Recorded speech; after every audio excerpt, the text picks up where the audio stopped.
साथियों नमस्कार। आज का वीडियो का मुख्य विषय है कि यदि वर्ष कुंडली में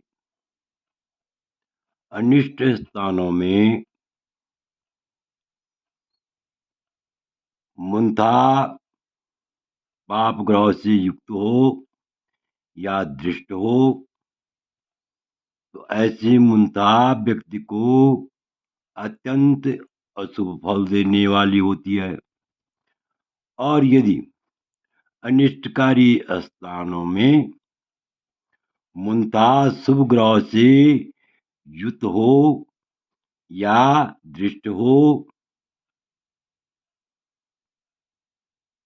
या बलवान हो तो ऐसी मूंथा जो है जातक को व्यक्ति को अत्यंत शुभ फल देती है। चाहे चतुर्थ भाव की मूंथा हो, षष्ठ भाव की मूंथा हो, अष्टम भाव की मूंथा हो या द्वादश भाव की मूंथा हो या सप्तम भाव की मूंथा हो। यदि शुभ ग्रह से युक्त या दृष्ट हो मूंथा तो ऐसे में शुभ फल की प्राप्ति होती है। अक्सर क्या होता है, बहुधा क्या होता है, अनभ्यासी विषम विद्या, अधूरी विद्या भयंकरी। कुछ लोग जो है चौथी, आठवीं, सातवीं, 12वीं, छठवीं इन मूंथाओं को देख करके भयभीत होते हैं। लेकिन सबसे पहले पता करना चाहिए यदि मूंथा जो है इन स्थानों में बैठी हुई हो तो शुभ ग्रह से युक्त है, शुभ ग्रह से युक्त है या शुभ ग्रह से दृष्ट है तो ऐसे में जो है मूंथा अशुभ फल नहीं देती है बल्कि शुभ फल देती है। तो इससे पहले मेरा आप लोगों से अनुरोध है कि यदि आपने अभी तक मेरा चैनल सब्सक्राइब नहीं किया तो अवश्य सब्सक्राइब करने का कष्ट करें, वीडियो को लाइक करें, शेयर करें। तो आपसे अनुरोध है कि वीडियो को शुरू से अंत तक देखने का कष्ट करें, तभी आपको पूर्ण समझ में आएगा, पूरा समझ में आएगा। तो देखिए लिखा हुआ है, वर्षे पिनिष्ट गेयस्ता यद भावी जनुषिता क्रूरूप घातात तम भावम नासये चुभ युक्त सुभा। तो इसकी व्याख्या इस प्रकार से होगी, यदि वर्ष कुंडली में मूंथा, यदि वर्ष कुंडली में मूंथा अनिष्ट स्थान में पाप ग्रह से युक्त हो, वर्षे अर्थात वर्ष कुंडली में किसी जातक की वर्ष कुंडली में पाप ग्रह से युक्त या दृष्टि मूंथा अनिष्ट स्थान में हो। अनिष्ट स्थान किसे कह रहा है यहाँ पर ज्योतिषकार, यानी चतुर्थ भाव को, षष्ठ भाव को, सप्तम भाव को, अष्टम भाव को और द्वादश भाव को। यदि इनको अनिष्ट स्थान कह रहा है तो इनमें जो है पाप ग्रह से मूंथा युक्त हो या दृष्ट हो तो जन्म काल में वह राशि जिस भाव में हो तो उस भाव का नाश होता है, न कि जहां बैठी हुई हो उस भाव का नाश होता है। यदि शुभ ग्रह से दृष्ट हो या युक्त हो, शुभ ग्रह के साथ बैठी हुई हो मूंथा, ऐसे में शुभ फल की प्राप्ति होती है। तो यहाँ पर जो है उदाहरण भी दे रखा है, समझने की बात है। उदाहरण भी दे रखा है, जन्म लग्न यगा सौम्य युक्ता वैसी प्रतिस्वस्य लाभम विदत्ते निपात विद्या पापयुक्ता कष्टाद मादात पीतम विमर्शो विधेय है। तो यहाँ पर लिखा हुआ है उदाहरण के लिए, यदि उदाहरणार्थ, यहाँ पर उदाहरण देखिए स्पष्ट लिखा हुआ है, आप समझ जाएंगे, ध्यान से सुनेंगे तो समझ जाएंगे।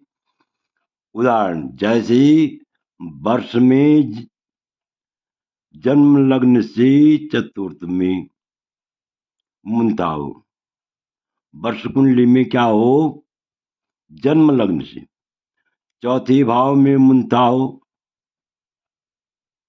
वर्षफल में जन्म लग्न से, जन्म लग्न है लिखा है यहाँ पर, जन्म लग्न से चौथे भाव में मुंता हो, और वह शुभ ग्रह से दृष्ट हो या शुभ ग्रह के साथ हो, शुभ ग्रह सौम्य युक्ताब्द अब्द वैसे, अर्थात यदि वर्षफल में वह क्या है, शुभ ग्रह से युक्त हो या दृष्ट हो, तो ऐसे में क्या होता है, पितृस्य लाभम विदत्ते, पिता को धन का लाभ होता है। यानी पिता के लिए धन की लाभ की प्राप्ति होती है, पिता को धन का लाभ होता है, पितृस्य लाभम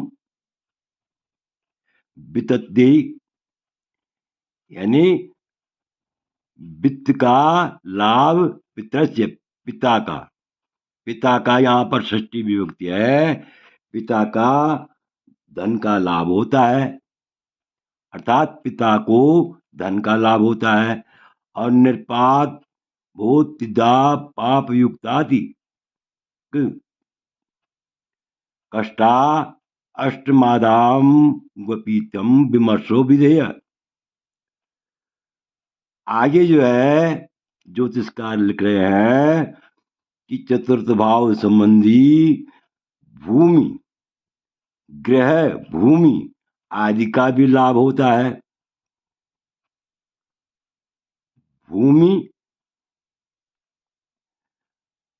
ग्रह, भूमि आदि का भी लाभ होता है, अर्थात चल अचल संपत्ति का भी लाभ होता है। और पाप युक्त हो तो, पाप युक्त हो तो ऐसे में जो है चौथी मुंता, चतुर्थ भाव की मुंता राजभय को निपात भूतिदा, यानी राजभय और कष्ट देने वाली होती है।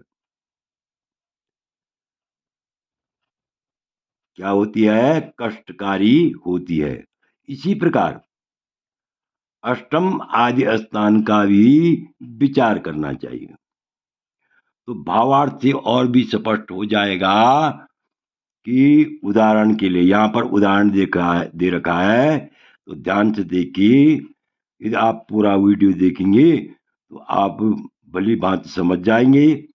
उदाहरण के लिए जैसे वर्ष में जन्म लग्न से चतुर्थ में मुंताओ, जैसे वर्ष में जन्म लग्न से, यानी वर्ष फल में जन्म लग्न से चतुर्थ स्थान में मुंताओ, और शुभ ग्रह से युक्त हो तो पिता की धन का लाभ होता है, पिता को धन का लाभ होता है, अर्थात चतुर्थ भाव संबंधी गृह, भूमि आदि का लाभ भी होता है। यहाँ पर ध्यान से देखिए, अर्थात चतुर्थ भाव संबंधी गृह, भूमि आदि का भी क्या होता है, लाभ होता है, अर्थात चल अचल संपत्ति का भी लाभ होता है। और पाप युक्त हो तो राजभय और कष्ट देने वाली होती है। इसी प्रकार यहाँ पर लिखा हुआ है अष्टम आदि स्थान का भी विचार करना चाहिए। यहाँ पर अष्टम आदि है, ये यहाँ पर देखिए, ध्यान से देखिए, यहाँ पर लिखा है पाप युक्तात् कष्टा, यहाँ पर लिखा है अष्टमाद दाव पीथम विमर्शो विधेय, अर्थात इसी प्रकार अष्टम आदि का भी विचार करना चाहिए। अष्टम आदि में कौन कौन आ गई, यानी 6, 8, 12 और 7। इन भावों की मुंता वैसे जो है सामान्य रूप से अशुभ बताई गई है, लेकिन यदि शुभ ग्रह से युक्त या दृष्ट हो तो ऐसे में मुंता इन भावों में अशुभ नहीं होती है। आशा है कि आप इस वीडियो को भली बात समझ गए होंगे। आपसे अनुरोध है, यदि आपको यह वीडियो अच्छा लगे तो मेरे चैनल को अवश्य सब्सक्राइब करें, वीडियो को लाइक करें, शेयर करें। वीडियो देखने के लिए बहुत बहुत धन्यवाद।